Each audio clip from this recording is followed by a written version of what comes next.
Wir sind unterwegs zur Kaktus. Aber eigentlich geht es uns gar nicht um die Messe, sondern um die Leute, die dort sind. Die Spiele machen. Indie-Games. Spiele, die ohne großes Budget, ohne riesige Teams und manchmal sogar von nur einer einzigen Person entwickelt werden. Und genau hier lassen sich oft die spannendsten Ideen finden. Doch wie entsteht so ein Spiel eigentlich? Wie fühlt es sich an, wenn aus einer Vision plötzlich ein fertiges Indie-Game wird? Oder es davor in sich zusammenbricht? Was bedeutet es, Monate oder sogar Jahre in ein Projekt zu investieren, ohne zu wissen, ob es am Ende erfolgreich sein wird? Ausgehend von der Kaktus reisen wir dank Indie-Publisher Beidruckers Games durch ganz Deutschland, um mit Menschen zu sprechen, die eine Antwort auf diese Fragen haben. Das ist unsere Reise in die deutsche Indie-Szene.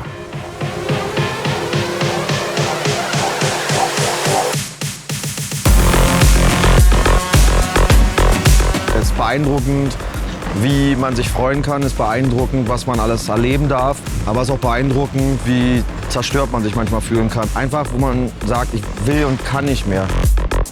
Hast du am Anfang noch überlegt, so, okay, jetzt kannst du mal dein Gehalt verzichten, dann kannst du die Firma noch 3 Monate länger am Laufen lassen. 6 Jahre, viele Schulden, viel durchgemacht. Wenn der Release nicht gut läuft, kannst du es vergessen. Ja. Also das könntest du mit normalen Stundensatz und normalen Arbeitszeiten gar nicht machen. Und dann ist es beeindruckend, dass man trotzdem hier noch sitzt, ja? Indie-Mate 1. Cool. Juhu. Was sind das für Punks? Guck die mal. Okay. Ey!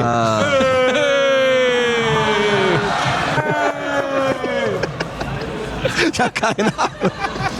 Was ist Indie-Mate? Was ist Indie-Mate? Indie-Mate ist unser Versuch, mal ein bisschen zu klären, die Frage, was ist denn Indie überhaupt? Manche sagen, es liegt am Geld, manche sagen, es liegt an der Teamgröße, also an der Anzahl der Mitarbeiterinnen. Manche sagen, an der Kunst. Wir wollen versuchen, das gemeinsam mal herauszufinden, indem wir mit den Leuten reden, die das machen, die das täglich machen. Bei Indie-Mate versuchen wir euch zu zeigen, wer sind die Menschen dahinter. Let Them Trade ist ein schönes Spiel, war unser erstes Spiel, aber die Geschichte hinter Spaceflower, hinter dem Team, hat mich damals schon so getoucht, dass ich gesagt habe, ja, lass machen. Sie waren unsere Ersten, die uns vertraut haben, auch wenn sie ein bisschen mit dem Rücken zur Wand standen. Ich war dankbar, ich war demütig und dankbar, dass die mit uns arbeiten wollen.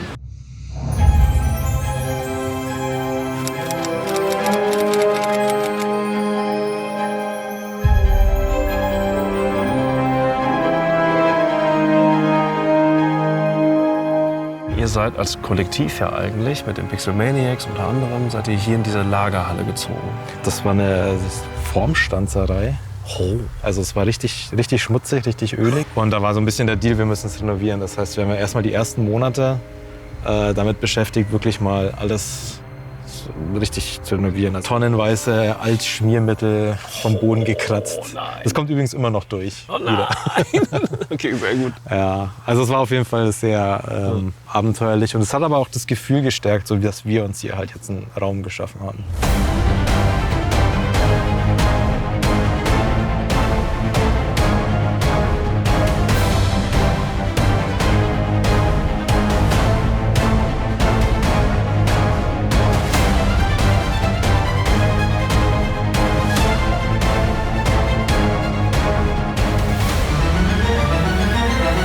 Du hast gerade erzählt, dieser Baum, den hast du gepflanzt, als ihr hier hingezogen seid. Genau, ja. Seit wann seid ihr hier jetzt? Seit 2019. Und der ist jetzt tatsächlich so ein bisschen Sinnbild für, wie lange sind wir hier und ja, mal schauen, was für ein Baum er ist, wenn wir irgendwann mal ausziehen. Ja, verrückt, ne? 7 Jahre ist der jetzt alt. 7 Jahre, ja.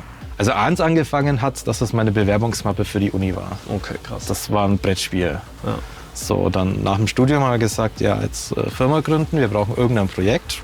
So, ja, nehmen wir doch mein Brettspiel und machen es digital. Das hieß 4 Winter. Aber du musstest auch schon, also jeder hatte halt eine Stadt und du musstest dann deine Waren austauschen und überleben. Und das sollte so ein Minigame werden, so ein Mini-Metros. Wir haben aus der Not raus, weil ich ja alleine war, also ich musste ja alles, was mit Art zu tun hatte, komplett alleine machen.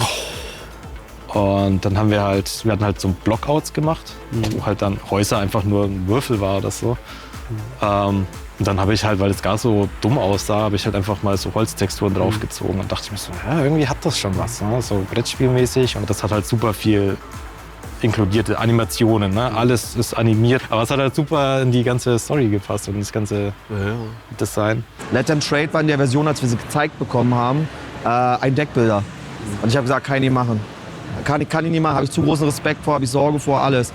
Ja, was willst du damit meinen, fragt mich Thomas. Naja, wir entfernen die Karten und machen daraus Knöpfe. Aber das Spiel bleibt. Wow, wir arbeiten seit 4 oder 5 Jahren an dem Spiel, das ist ein bisschen krass, Mike. Aber wir haben als Entwickler darüber gesprochen. Und er hat gemerkt, warum ich das sage und warum ich das glaube. Und dann haben wir es gemacht. Und das war die richtige Entscheidung, Gott sei Dank. War ein langer Weg, ein sehr, wie soll ich sagen, experimenteller Weg. Wenn du zu einem Publisher gehst oder zur Förderung, dann kannst du ja nicht sagen, so, ja, das sind jetzt die Features, aber wir streichen davon wieder 15, weil wir brauchen ein kleines Spiel. Ja. Nee, ganz im Gegenteil, du musst halt mehr drauflegen und sagen, das wird größer und es wird Multiplayer haben und was alles. Ja, aber es funktioniert jetzt für uns einigermaßen gut. Ja.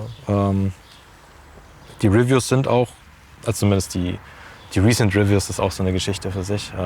Aber Steam, die Recent Reviews. Ja, wenn du halt irgendwann mal, wenn dein Spiel abgeflacht ist und du hast halt nur noch so 20, 30 Recent Reviews, wenn halt 2 Leute unzufrieden sind, die reißen dich halt sofort runter. Ja. Das schwankt halt jetzt mal, schaust heute nach, dann sind wir nur noch auf Mixed. Ja. Siehst auch sofort, dass die Sales, die ist nur noch ein Fünftel. Und dann findet es wieder einer, der sagt, ach, war ja ganz nett, macht wieder ein Positive Review, dann bist du wieder auf Mostly Positive. Ja, das ist totale Achterbahn. Eigentlich wild, ne? Ich musste auch Steam von meinem Handy, ich musste mich ausloggen. Also ich musste das mir nicht mehr zugänglich machen. Oder? Ich bin morgens aufgestanden, immer geschaut, Sales, wieder $100, wieder 200. Oh, die Reviews gehen runter, oh, die Sales gehen runter. Ja, und ey, Karl, du bist, du trägst das. Ja, und krass, das entscheidet halt viel, so, ne, weißt du? Ja. Ich würde sagen, wir gehen einmal rein, einmal aufwärmen irgendwie und dann noch mal gucken. Weil drüben wird jetzt auch gleich angefangen zu kochen tatsächlich.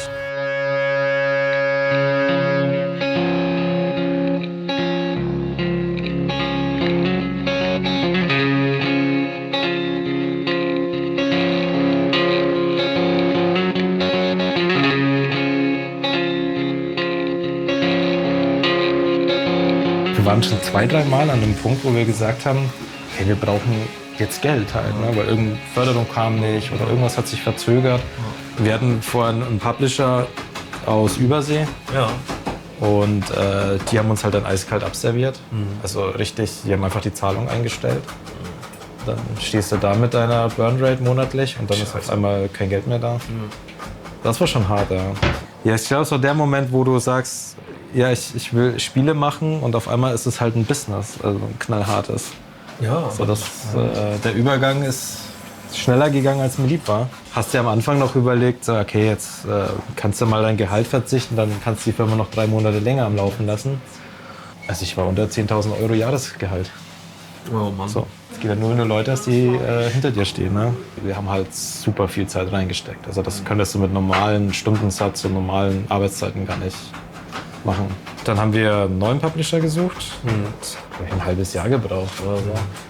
Und mit Bytrockers war auch sofort das, ohne da jetzt zu viel zu schleimen, aber die war halt von Anfang an, haben die gesagt, wir lassen euch auf jeden Fall nicht hängen. Deswegen sage ich ja jetzt, das ist das erste Mal, wo ich sage, die Firma ist stabil, können uns Gehälter zahlen. Also, sagen wir jetzt mal branchenübliche Gehälter, ja, werden jetzt nicht reich. Aber wie war es am Release-Tag? Beschreib dir mal, wie war das da? es ging eigentlich. Also, Ja? ich hatte wirklich so ganz klassisch diesen, ich drück den Release-Button, Oh, krass, ey. den Knopf-Moment und das, ich war schon nervös, ja. Alter, War schon, oh nein. ja, da hängt schon eine Menge dran. Also, musst du überlegen, das ist 6 Jahre, viele Schulden, viel durchgemacht und dann alles an einem so einen Knopf. Wenn der Release nicht gut läuft, kannst du es vergessen, ja. Das ist ja Dann echt krass, vorbei. ey. Das, Und der Abend lief aber gut dann für euch alle dann, oder? der lief gut. Wir hatten so viele Streamer, die es gespielt haben. Also wir können uns echt nicht beschweren. Auch Maurice hat das auch lange gespielt, ne? Genau, ne? Ja. Ey, das war ein richtiges Highlight, weil Ja. der hatte den ganzen Abend 7 Stunden lang gestreamt. Ja, geil. Das ist am Release-Tag. Das war so wichtig für uns. Also auch, sage ich jetzt mal moralisch. Ne? Also so, Ja. du weißt nicht, kommt dein Spiel wirklich gut an am Tag des Release? Ja, ich stehe im Weg, ne? Easy, du, gar kein Stress. Das ist lustig.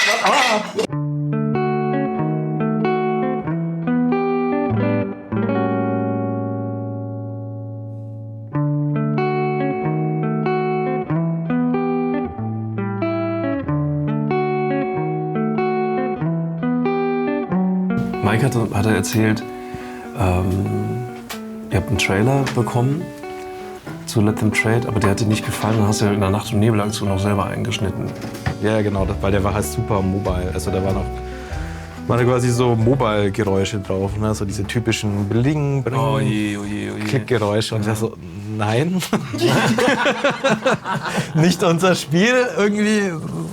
Wir haben 15.000 € für eine Agentur bezahlt, die einen Trailer machen sollte. Weil wichtig, wir wollten als Publisher zeigen, wer wir sind und so weiter. Thomas, der CEO von Spaceflow, hat das gesehen, hat gesagt, gefällt mir nicht. Hat sich eine Nacht hingesetzt, hat komplett alleine einen Trailer aufgenommen mit dem Team und geschnitten und alles. Hat es mir morgens um 6 gezeigt, um 7 haben wir ein bisschen die Texte geändert, um 8 ging es dann online zur größten Video-Rotation-Show. Wenn das nicht Indie ist, dann weiß ich auch nicht. Hello, I'm Max and this is Amadeus from Spaceflower. We're both devs working on Let Them Trade. And today the Let Them Trade main theme is being recorded at the Studio Babelsberg.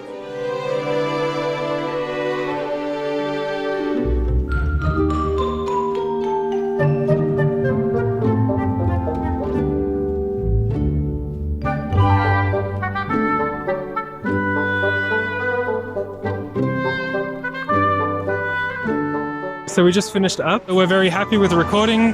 Thanks again to the Film Orchester Babelsberg. Very happy with how it sounded in there. And yeah, we're excited to hear the final result.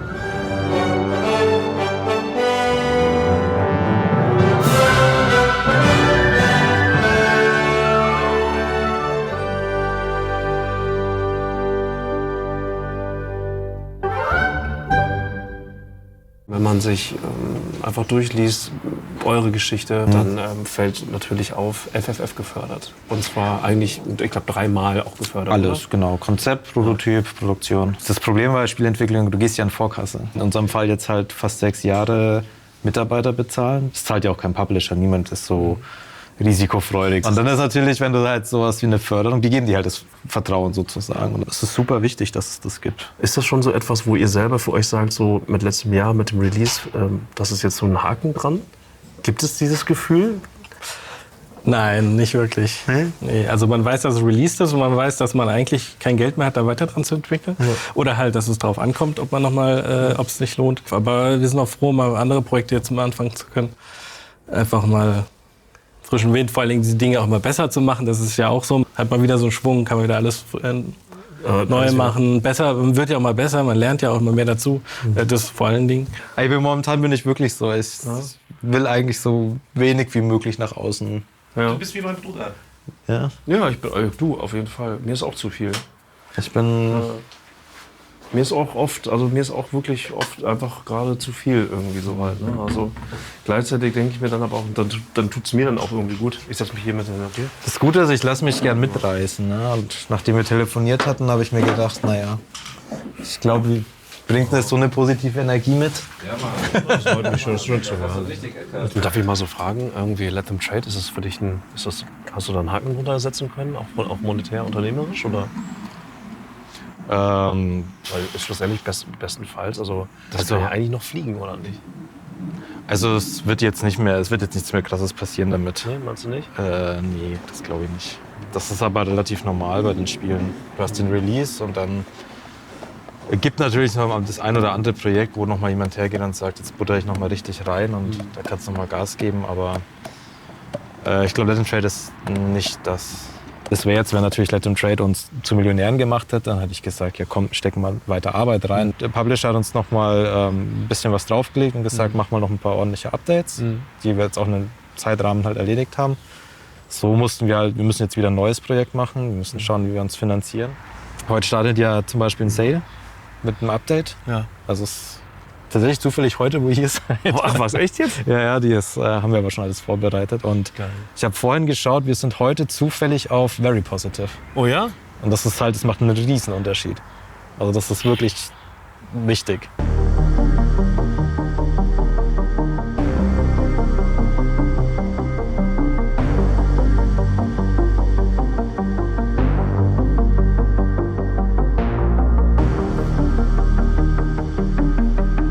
Sieben Jahre lang hat Spaceflower an Let Them Trade gearbeitet. Wie uns klar wurde, war das eine Zeit voller Unsicherheit, Rückschläge und Kompromisse. Aber trotzdem ist das Team aus 5 Leuten noch hier. Wir sind hier, weil da immer noch diese Begeisterung ist für Spiele, für den Entwicklungsprozess und für neue Ideen. Dabei ist zwar nicht egal, aber eben verkraftbar, wenn es mal nicht klappen sollte, wenn zum 4. Mal das Spiel zu großen Teilen umgeworfen oder Aspekte neu designt werden müssen. Und vielleicht ist genau das Indie. Wenn nicht allein der große Erfolg oder der einfache Weg dahin einen antreibt, sondern der eigene Wunsch, etwas zu erschaffen. Etwas, auf das man am Ende des Tages stolz sein kann. Während wir uns verabschieden und zur nächsten Adresse aufbrechen, hoffen wir noch, dass der Baum, der im Garten dieser ehemaligen Formstanzerei wächst, Spaceflower noch viele Jahre begleiten wird.